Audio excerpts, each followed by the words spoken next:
یہ کہانی میرے پیدائش سے شروع ہوتی ہے۔ میں بہت ہی غریب گھرانے کا اکلوتا بیٹا ہوں۔ ہوش سنبھالا تو ہمارے پاس کھانے کو کچھ بھی نہ تھا۔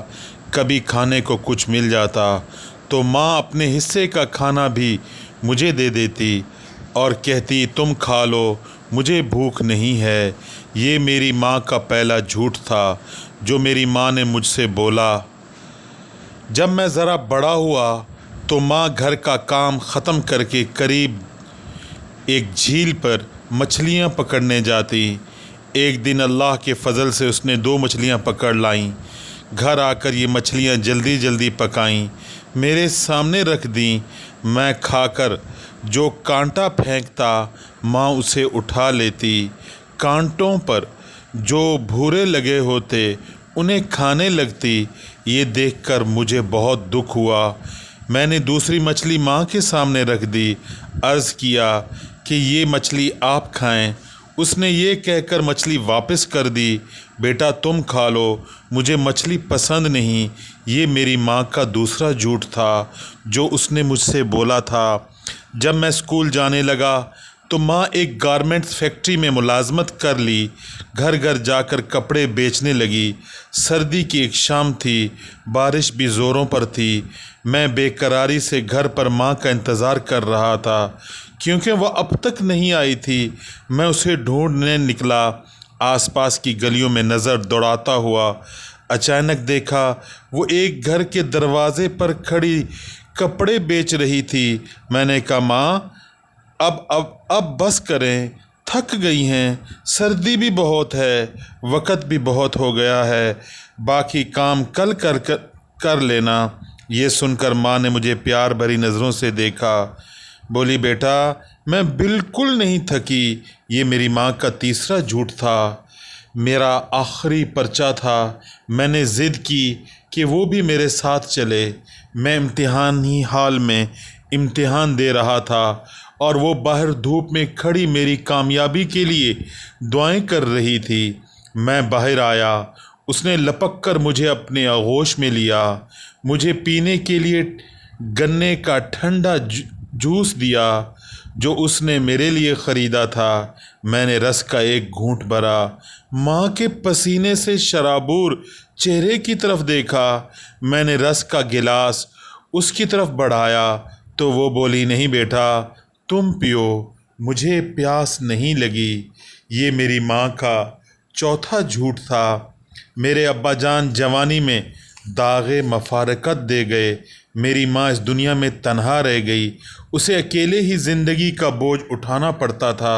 مشکلات بڑھ گئیں، گزر بسر نہایت مشکل ہو گئی۔ بے سہارا ماں تنہا گھر کا خرچ کس طرح چلاتی؟ نوبت فاقوں تک آ گئی۔ میرا چچا ایک رحم دل انسان تھا، وہ ہمارے لیے کبھی کبھار کچھ نہ کچھ بھیج دیتا۔ جب ہمارے پڑوسیوں نے ہماری یہ حالت دیکھی تو میری ماں کو دوسری شادی کا مشورہ دیا کہ تم ابھی جوان ہو، دوبارہ گھر بسا لو تاکہ تمہیں سہارا ملے۔ مگر میری ماں نے فوراً میری طرف دیکھا اور کہا نہیں، میں کسی سہارے کی محتاج نہیں۔ یہ میری ماں کا 5واں جھوٹ تھا۔ الحمدللہ جب میں نے گریجویشن مکمل کر لی تو مجھے اللہ کے فضل سے ایک معقول ملازمت مل گئی۔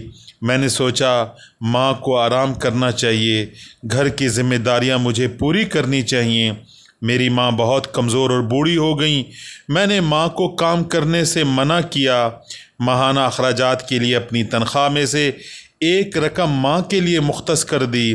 ماں نے یہ کہہ کر رقم لینے سے انکار کر دیا کہ اللہ کے فضل سے میرے پاس سب کچھ ہے، مجھے پیسوں کی کوئی ضرورت نہیں۔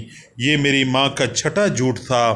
میں نے نوکری کے ساتھ ساتھ اپنی مزید پڑھائی جاری رکھی اور پڑھائی مکمل کر لی تو میری تنخواہ بھی بڑھ گئی۔ پھر جلدی ہی مجھے جرمنی میں کام کرنے کی پیشکش ہوئی تو میں نے قبول کر لیا، جرمنی چلا گیا۔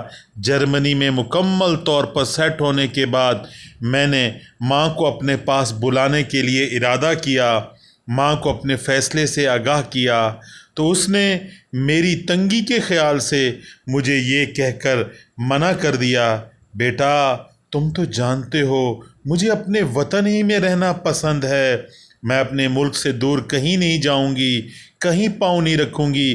ویسے بھی تو مجھے یہاں ہر قسم کی سہولت میسر ہے۔ یہ میری ماں کا 7واں جھوٹ تھا۔ میری ماں بہت بوڑھی ہو گئی، دن رات کی انتھک محنت اور میری جدائی کے غم نے اسے بہت کمزور کر دیا۔ پھر اسے کینسر کا مرض لاحق ہو گیا۔ جب مجھے پتہ چلا تو میں سب کچھ چھوڑ کر اس کے پاس پہنچ گیا۔ وہ بسترِ مرگ پر پڑی ہوئی تھی۔ وہ مجھے دیکھ کر بے اختیار مسکرائی، مگر نکاہت کی وجہ سے اس کی آنکھیں بند ہو گئیں۔ اس کی یہ حالت دیکھ کر میرا دل خون کے آنسو رو رہا تھا۔ وہ بہت لاغر ہو چکی تھی۔ میرے آنکھوں سے آنسو کا آبشار نکلا، ایک قطرہ ماں کے رخسار پر گرا۔ ماں نے آنکھیں کھولیں، میری طرف دیکھا اور کہا، بیٹا مت رو، میں بالکل ٹھیک ہوں، مجھے کوئی تکلیف نہیں ہے۔ یہ میری ماں کا 8واں اور آخری جھوٹ تھا۔ پھر میری ماں نے آنکھیں بند کر لیں اور ہمیشہ والی نیند میں سو گئی۔